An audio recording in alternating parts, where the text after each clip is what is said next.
Okay. Honestly, I Not think even that sure if it works.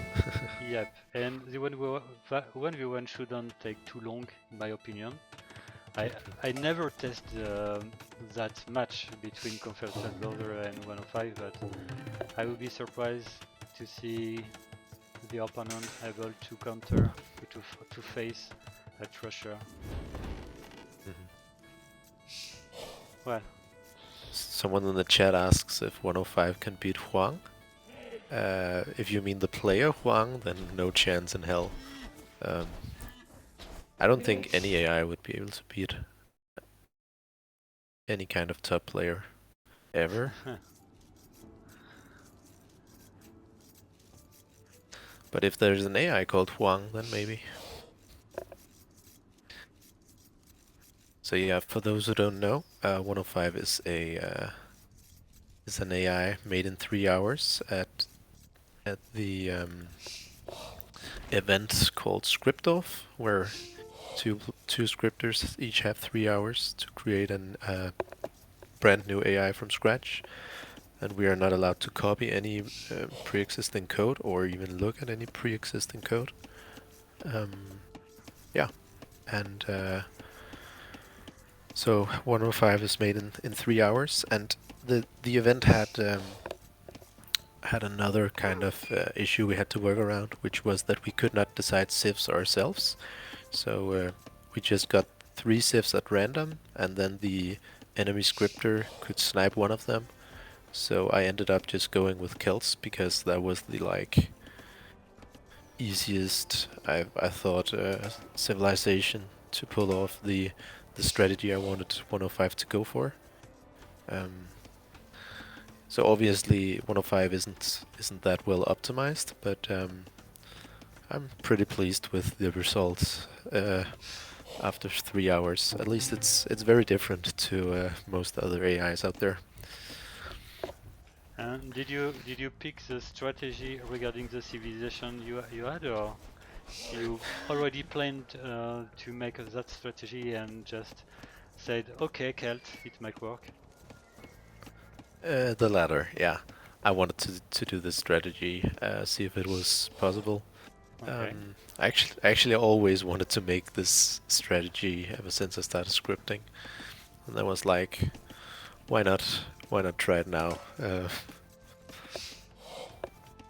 Yep, we've got now three AIs which used to trash.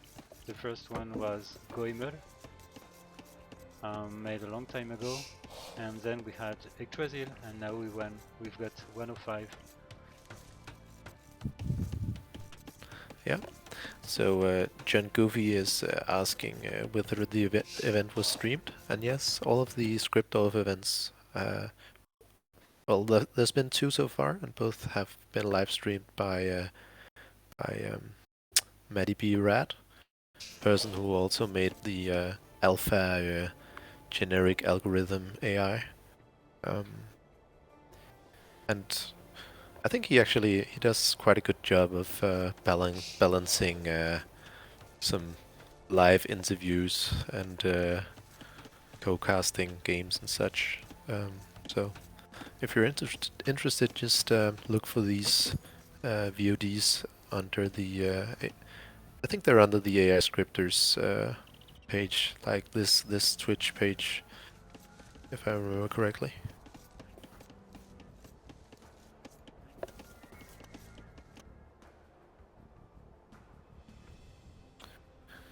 Alright, seems like shit is going down now. Yep.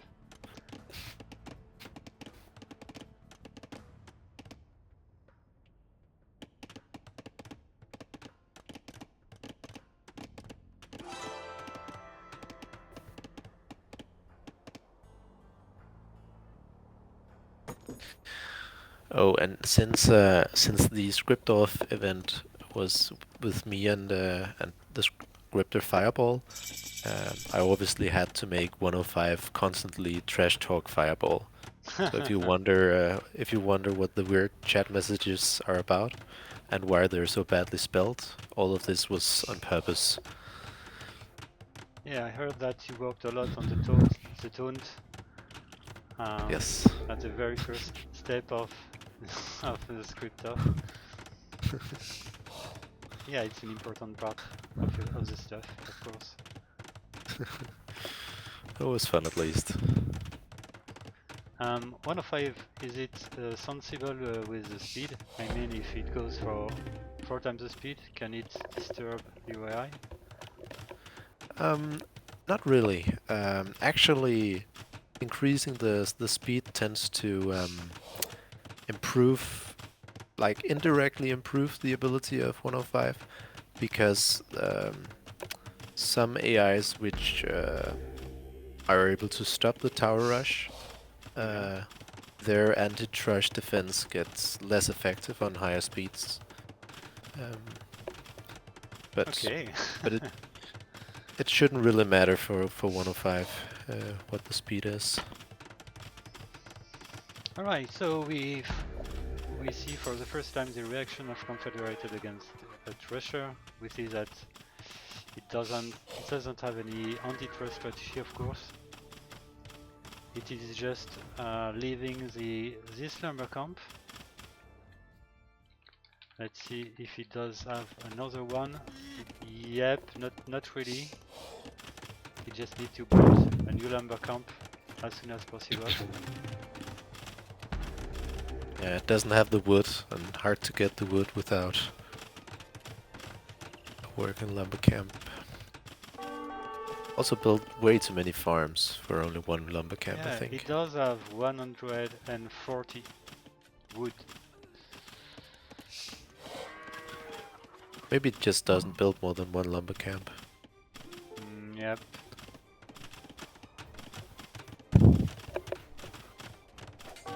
Alright, we've got the beginning of a reaction, but not very effective, unfortunately.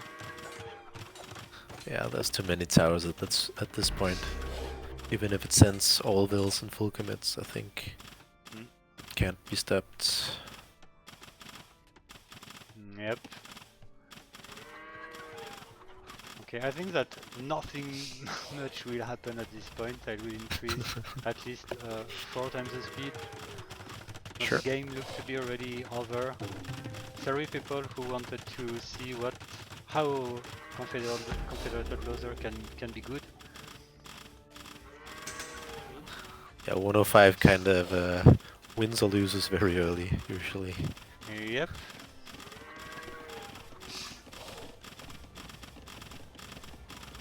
Okay, it looks like it's waiting for a bit more stone.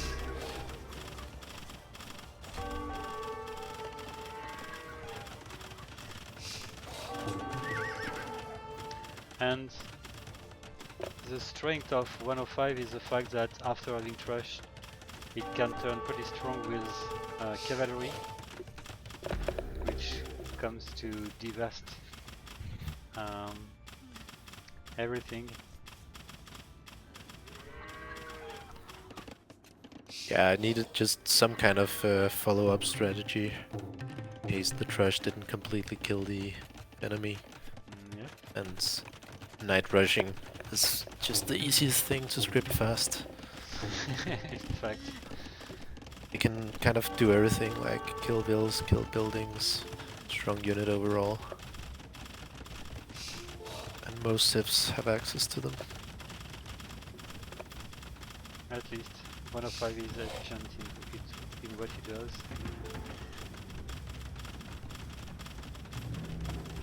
So we've got eventually a new lumber camp which is not exposed. We've got one archery range, archery pike.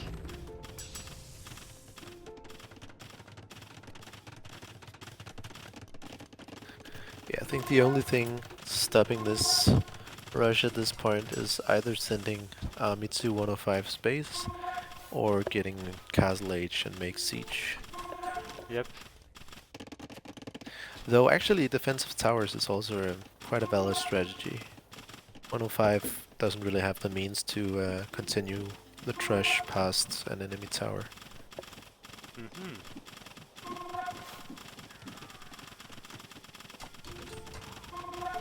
As you will see now.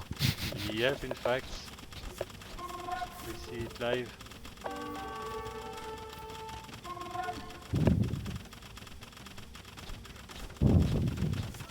So the current behavior, which obviously looks kind of buggy, is a result of... oh, now it actually seems to work. But it's a result of the fact that it will cancel newly built towers if they are below, I think, like 5 or 10%. Oh yeah. So it needs to build beyond that before actually committing to the tower.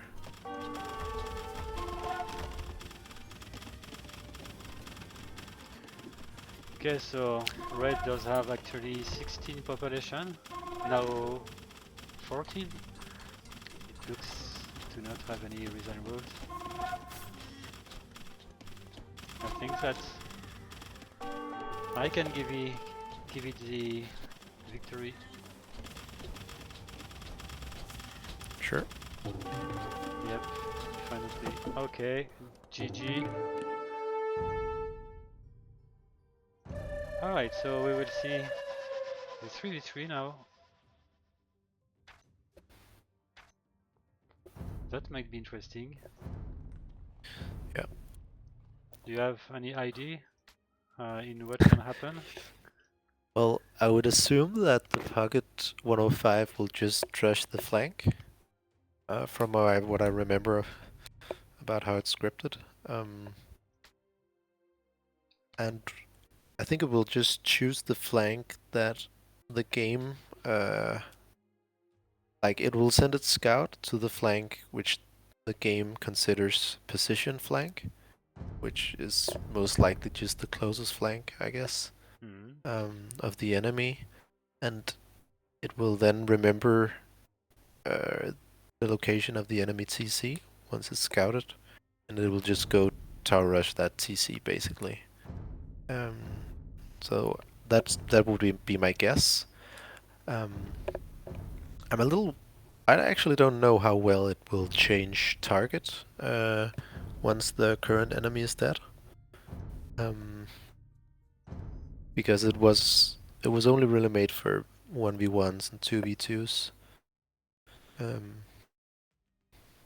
But I think I did make some code, so maybe it'll be fine. Okay. The main issue is if it's attacked back home, it shouldn't have any defense because it only builds offensive towers. So that could be some trouble.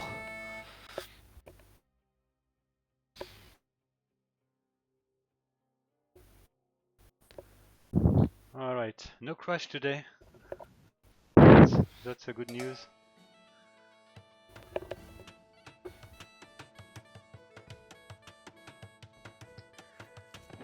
Alright.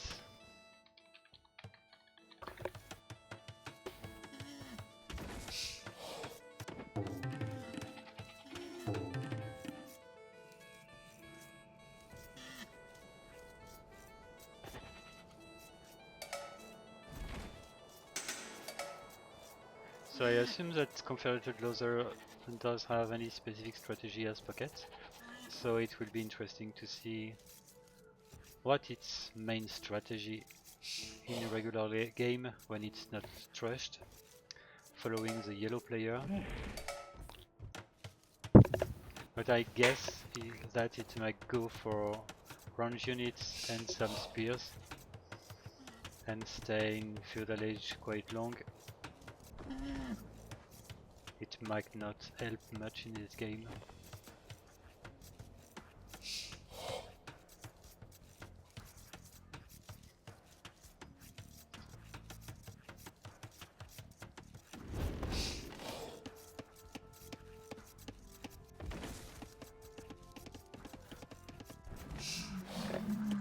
I think the best strategy would just be going full boom as the Pocket, because most AIs that use TSA or attack groups will just send all their army to their deaths in the flank base with all those towers, right? Yeah.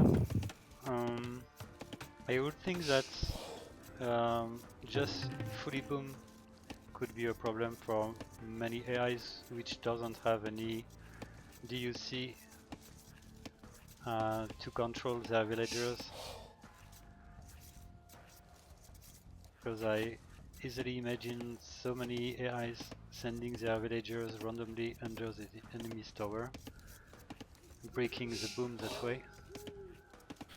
Yeah, you kind of have to design your AI from scratch in a way that is able to play versus towers. Yep. Most default behaviors are kind of counterproductive against the trash. Even some of the very best AIs crumble against trash for the same reason.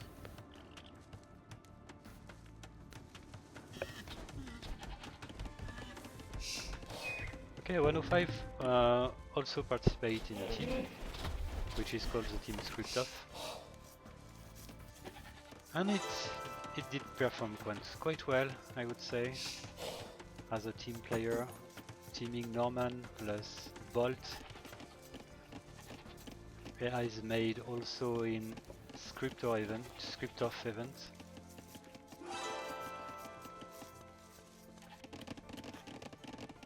Yeah, it was nice. Kind of seemed like a well put together team also with the what's it called? Bolt being more of the boomy late game focused AI, which had plenty of time as pocket, while 105 and Norman seems to fall off quite a bit late game. Yep. So one thing I noticed is that Teal, this game, had a very bad start. It couldn't find its boar. So it's not up to feudal yet. Yep, it's now. Yeah, It's quite late, but in fact. Yeah. Well, it didn't prevent Obvious. it to build a tower anyway. No. I mean, it'll just idle its TC once it's at like 20 pub or something. Yeah. So it will get up, and there's only one way forward for 105. I think green is starting a bit too far away due to the fact that the vills didn't have time to walk all the way to the enemy TC before it got up. So it just placed the tower next to the vills. Okay, so it built as soon as it can, regardless the distance. Yeah. Actually, the tower algorithm works in such a way that it values like three parameters. So for the first tower, it has to be a certain distance away from the enemy TC, and the two other parameters is distance to the closest tower building bill. So the closer it is to one of those, that will be rewarded, and it'll be more likely to build the tower close to the vills. And the third and last thing is that it's the closer it is to the enemy TC, the more it will be rewarded as well.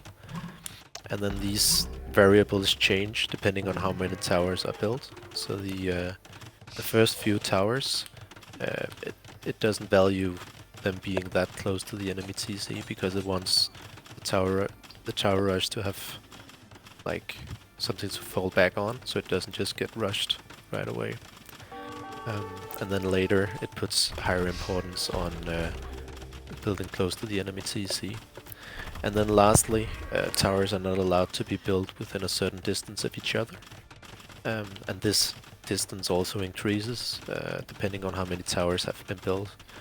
And all of these factors combined means that it will start away from the enemy TC and then eventually circle all the way around the enemy TC with towers. Alright. So what you just need to add is a maximum distance to build, which should be limited. What do you mean? The distance, a maximum distance you can build the tower I mean, don't let your villagers to build the tower too far from the TC. Oh, yeah, but I mean, it's sometimes it can be a good. I think it actually already has that, but I should probably decrease it a little bit. It's a hard thing to like. It's hard to say how you want to value each things, right? Because with a very simple AI, there's a high chance of the tower rush just getting stopped in its tracks if the enemy scouts it right away. So you do want it as a certain distance away from the enemy TC, but not too far. And sometimes it will try to build around a forest, and then you have to have some leeway so the tower actually gets built, right? Okay. It looks like Confederated Losers built 2 defensive towers,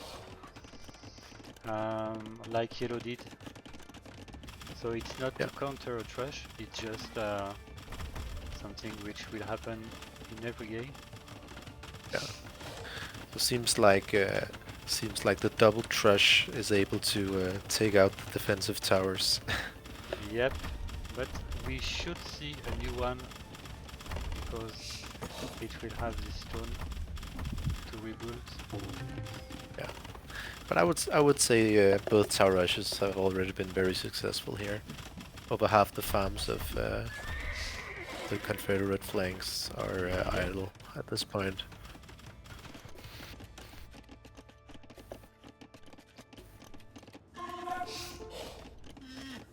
Well, unfortunately, the economy balance is not great for yellow. It won't help. Maybe it can use the market later. Maybe. It's not training the units it needs to. Militia and skirms are not gonna do much against knights and towers. Yep.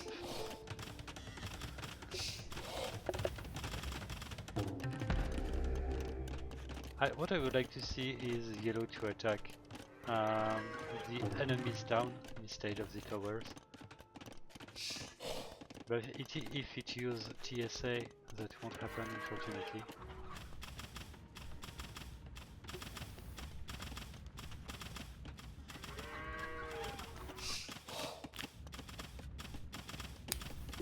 Okay, let's increase the speed.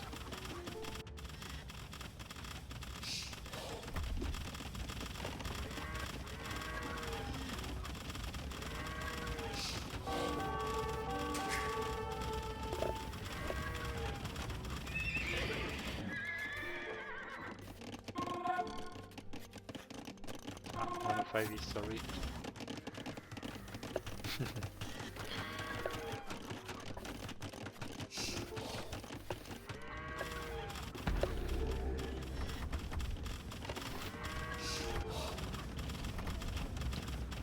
Alright, we've got more towers now from purple. Yeah, seems like purple actually weathered the storm somewhat, even though it was double trashed. But I think it'll have trouble getting to the next stage still. Yep. With only like 6 working farms or so. Yeah, there is a serious lack of food.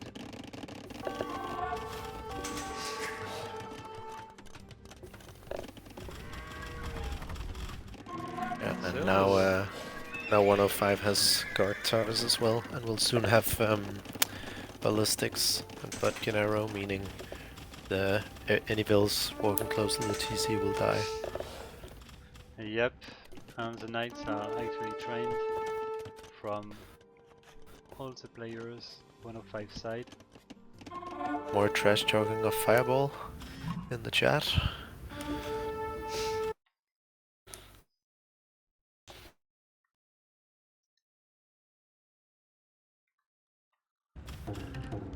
Well, yellow is not doing much.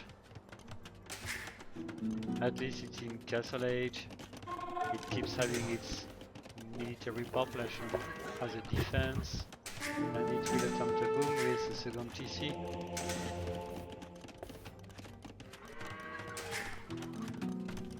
He's doing Carnage. Slightly weird. Yep. I hope he's not Pikeman. gonna sling his dead allies. It's not gonna bring anything good about. Well, 10 population for purple. No, for red, sorry. And 25 for purple.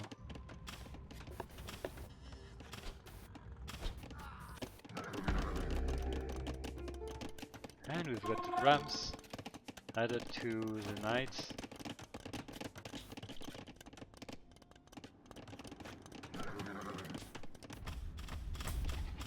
So it's gonna be interesting to see what will be the reaction from a 105 when one flank will be fully dead.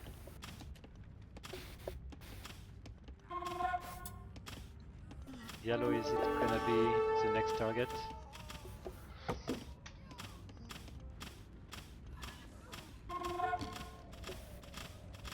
Yeah, now all the bills are dying to ballistics.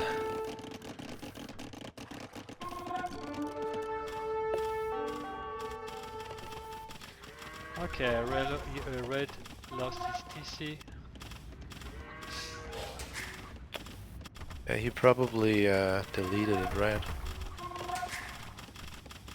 I don't think the towers would kill it this early otherwise. Really? It would have deleted its TC, no? I don't know. I just felt like maybe it's just due to the game being sped up. I guess maybe it could have killed it. Looking at purple's TC, it's also close to lose its TC. Yeah, I guess. I guess they do more than one damage a shot when it's guard tower.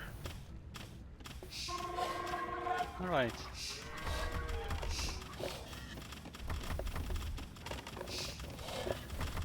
So it's yellow against the world. Oh, we've got another TC from red. I didn't see this.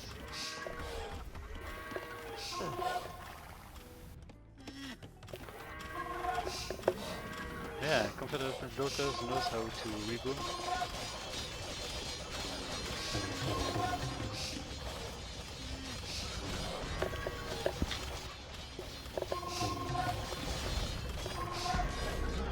I hope it knows how to produce pikes. Oh, looks like it actually changed target. Yep. Yeah. And blue too. Both. Oh, the three players are actually targeting yellow. Nice. Good job.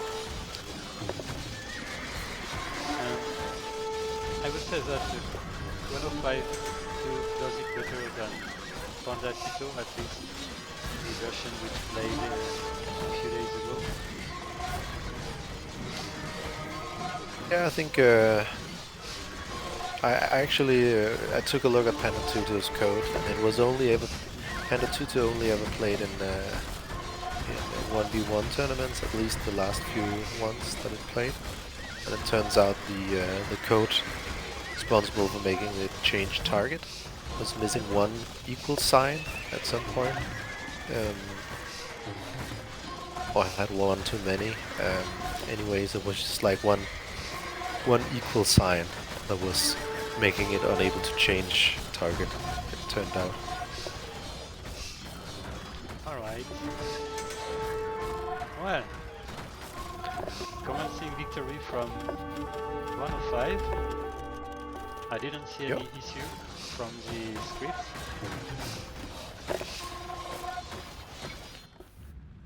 Must be all the thorough work and trash talking. Let me check who are gonna be the opponents in the round 2. Just to go for some bettings. Okay, we've got Terwingen Goss, which is made by Mebus.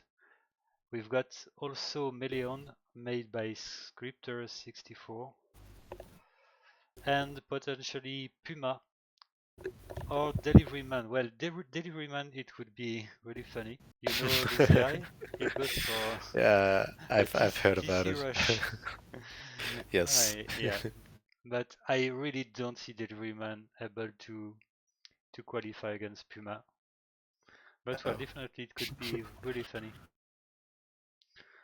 I think Puma is like the main.